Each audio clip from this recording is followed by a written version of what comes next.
வணக்கம் மக்களே, welcome to Yuvan tech world channel.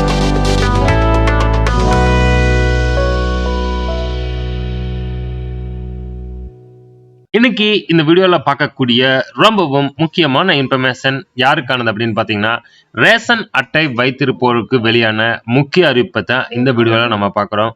வீடியோக்குள்ள போறதுக்கு முன்னாடி நீங்க நம்ம சேனலுக்கு ஃபர்ஸ்ட் டைம் வந்திருக்கிறீங்க அப்படின்னா சேனலை மறக்காம சப்ஸ்கிரைப் பண்ணி பக்கத்தில் இருக்கிற பெல் ஐக்கான் அமைத்து ஆல் நோட்டிபிகேஷன் அமைத்த மறந்துடாதீங்க. வீடியோவை லைக் பண்ணி நிறைய நண்பர்களுக்கும் ஷேர் பண்ணுங்க. தமிழகத்தில் ஏழை எளிய மக்கள் பயன்பெறும் வகையில் ரேஷன் கடைகள் மூலமாக அரிசி, பருப்பு, பாமாயில் உள்ளிட்ட அத்தியாவசியமான பொருட்கள் மலிவு விலையிலும் இலவசமாகவும் வழங்கப்பட்டு வருகிறது. இதனால் ஏழை எளிய மக்கள் மற்றும் நடுத்தர மக்கள் பயன்படுகின்றனர்.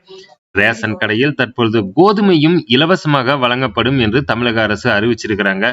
இந்த நிலையில் ரேஷன் கடையில் ஏற்கனவே உளுத்தம்பருப்பு நிறுத்தப்பட்டிருந்த நிலையில் தற்பொழுது துவரம்பருப்பு மற்றும் பாமாயில் போன்றவை நிறுத்தப்படும் என அரசு அறிவித்ததாக சமூக வலைதளங்களில் செய்திகள் பரவி வருகிறது.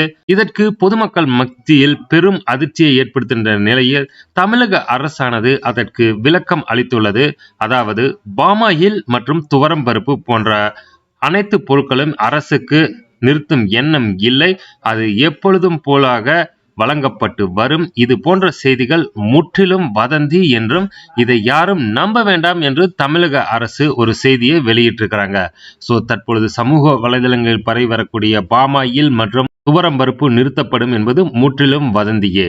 ஏதேனும் சந்தேகம் இருப்பின் நம்ம கமெண்ட் பாக்ஸில் மெசேஜ் பண்ணுங்க.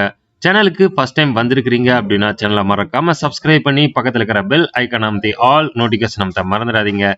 வீடியோவை நிறைய நண்பர்களுக்கும் ஷேர் பண்ணுங்க. நம்ம மீண்டும் அடுத்த சூப்பரான வீடியோவில் சந்திக்கும் வரை உங்களிடமிருந்து விடைபெறுகிறோம். நன்றி, வணக்கம்.